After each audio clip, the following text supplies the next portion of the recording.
some devastating news, I would say, but I don't think it was unexpected given the time period of the season.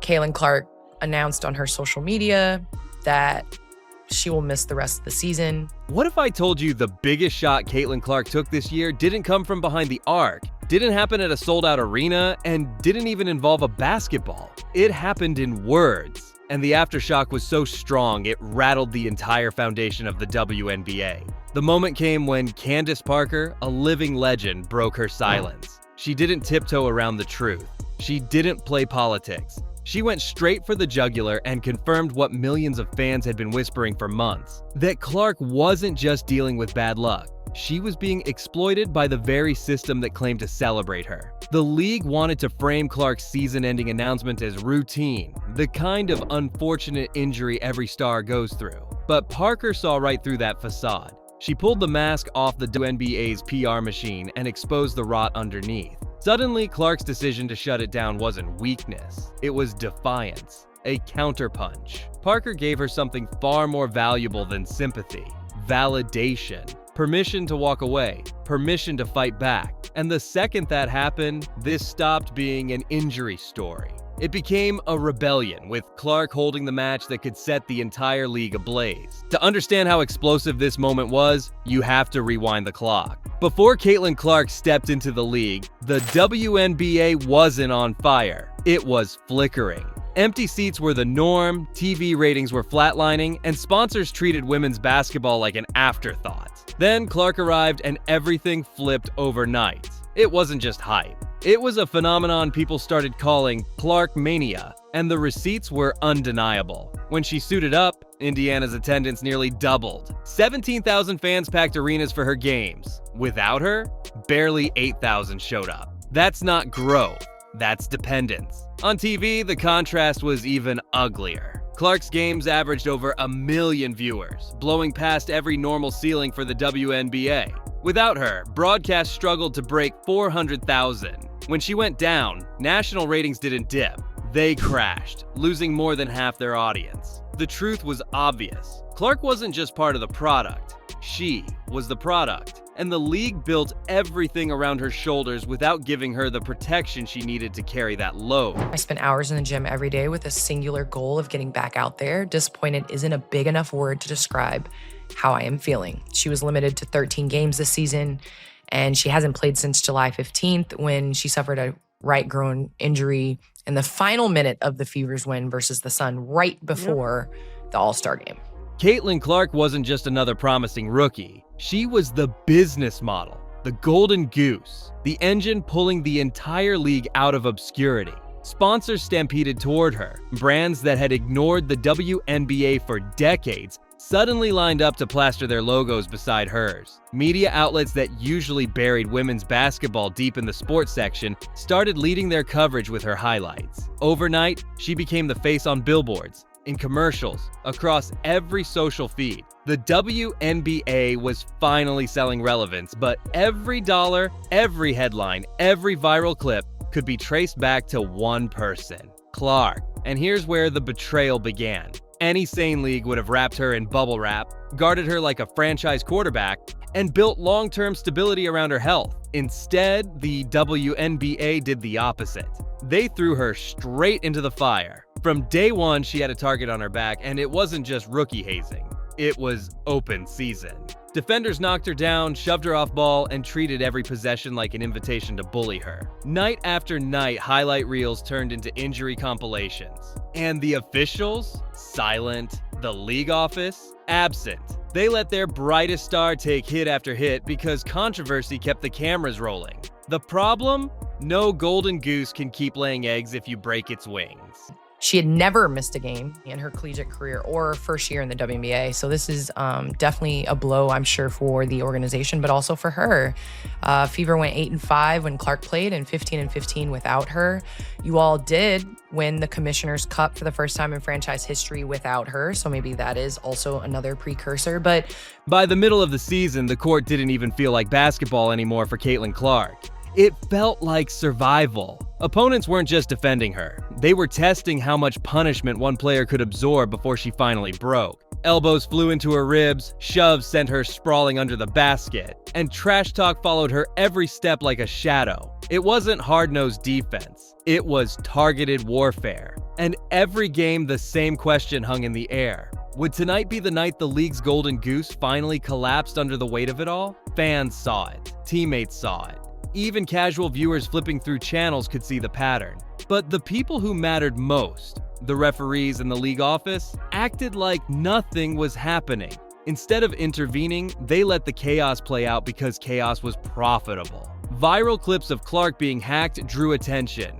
Arguments over missed whistles kept her name trending. The WNBA knew the spectacle sold, and they leaned into it, even as Clark's body carried the cost. Her teammate Sophie Cunningham had to publicly plead for protection, openly saying what everyone was thinking. Why is the league letting this happen? And that's the part that burned fans the most. Clark wasn't being defeated by talent. She was being sacrificed by neglect. And when the inevitable happened, when her body finally said enough, the injury wasn't just a sports story. It was the result of a league cashing checks while letting its biggest star get broken down. When the announcement came, it felt like a gut punch heard around the sports world. Caitlin Clark, the indestructible workhorse who never sat, who had carried Iowa for years and then carried the Fever into relevance, was shutting it down. For the first time in her career, she admitted she couldn't go, and the reaction was instant. Fans reeled. Reporters scrambled for answers. Rival players who had spent months targeting her gave smug smiles, knowing their physical barrage had finally paid off.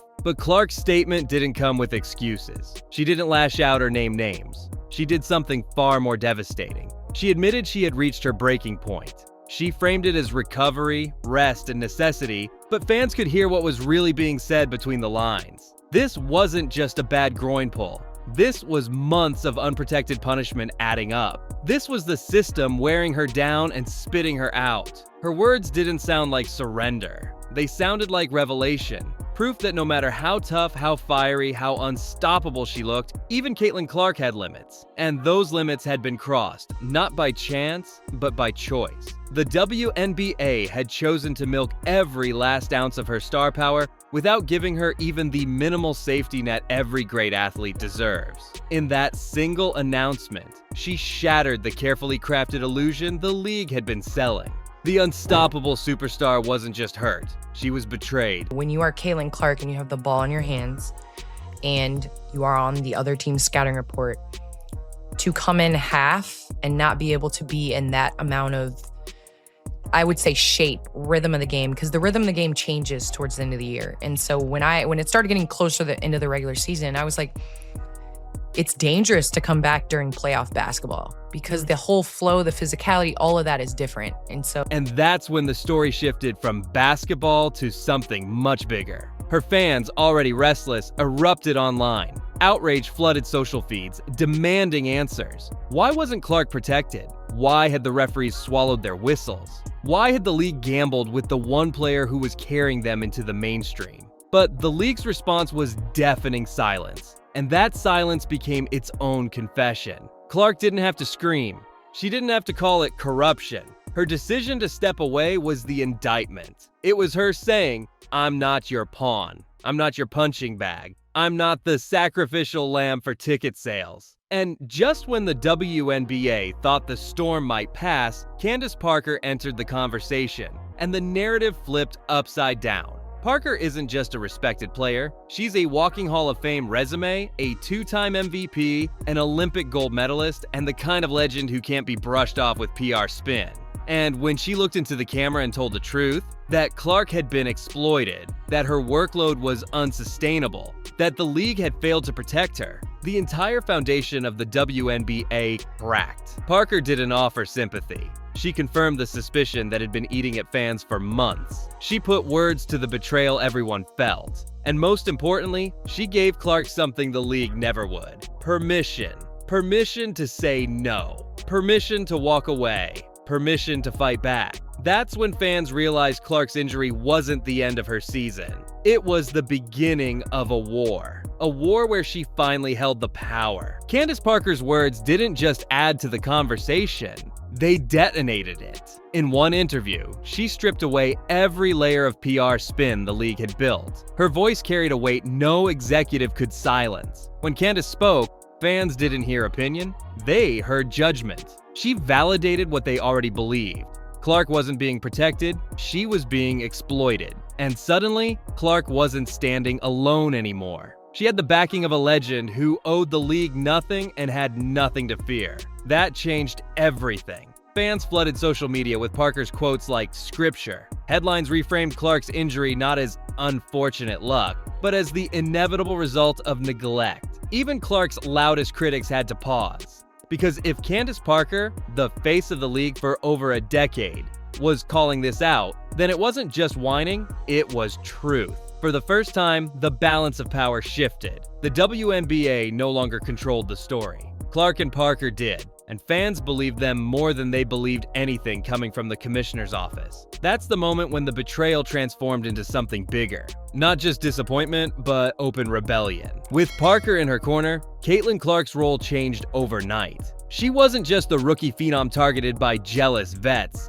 She wasn't just the young star battered by refs who swallowed their whistles. She was now a symbol of how badly the league had failed its own future. And sponsors noticed. The same brands that plastered her face across commercials started asking hard questions. If the WNBA couldn't protect its biggest star, why should they trust it with their money? How long before the entire house of cards fell? And then came the fear that kept executives up at night, the nuclear option. Because Clark didn't need the WNBA. She was bigger than the league itself. With her following, her sponsorships, her global recognition, she could walk away tomorrow, sign overseas, launch her own media platform, or partner directly with brands, and still remain one of the most famous athletes on earth. And fans would follow her. They wouldn't stick around for a league that broke her down.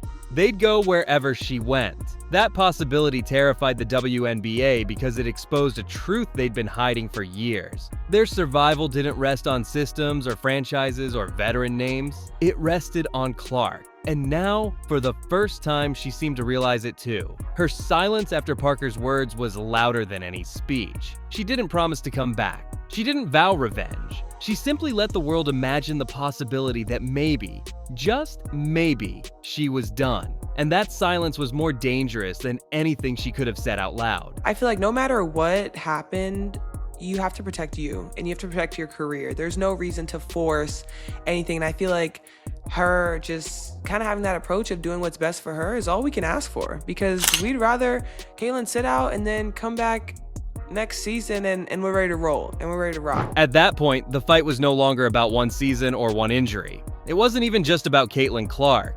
It was about the future of women's basketball itself. For decades, the WNBA had coasted on mediocrity, protected its favorites, and silenced criticism. But Clark's rebellion, amplified by Parker's truth bomb, ripped the curtain wide open. The question was no longer whether the league could survive Clark's absence. The question was, who actually owns the sport? The executives in suits or the stars who fill arenas and make the world care? For the first time, the answer was obvious. It wasn't the league, it was Clark. She had proven she could do what no commissioner, no marketing campaign, and no veteran could. Make women's basketball matter on a global scale. And now, she held the leverage. If she left, the system would collapse. If she stayed, it would only be on her terms. And that shift terrified the old guard. Because Clark wasn't just threatening their present, she was rewriting the future. Younger players were watching. Sponsors were recalculating.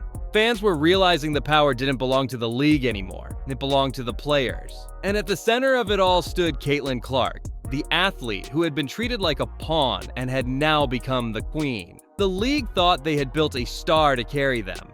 Instead, they created their greatest rival, and if they don't change, Clark won't just expose their flaws. She'll lead the revolution that buries them. Caitlin Clark's silence became the league's loudest nightmare. The WNBA had always assumed it could survive one star going down, that if Clark fell, another would rise. But the numbers, the sponsors, and the fans told a harsher truth. It wasn't just that ratings dipped without her, they cratered. It wasn't just that attendance slipped. Arenas went from sellouts to ghost towns. Every shred of relevance the league had gained in 2024 was tied directly to one player, and now that player had stopped playing. Worse, She had stopped trusting. That's what made this more than an injury. This was a warning, a reminder of who really held the power. Clark could return and carry the league back to relevance, or she could walk away and let the WNBA collapse under its own arrogance. She had options no star before her ever had: overseas super contracts, billion-dollar brand deals, or even building her own platform where fans would follow her directly. And that possibility left executives sleepless, because for the first time, they weren't asking when Clark would be back. They were asking the question that could change everything. Will she be back at all? If she returns, it will be on her terms, not theirs. If she walks, the league won't just lose a season, it may lose its future. That's the cliffhanger now haunting the WNBA. Not how fast Clark heals, not whether the Fever make another playoff run, but whether the face of the sport decides the league deserves her at all. And if her answer is no, then Candace Parker's warning will echo like prophecy. The WNBA won't just stumble without Clark, it will cease to exist.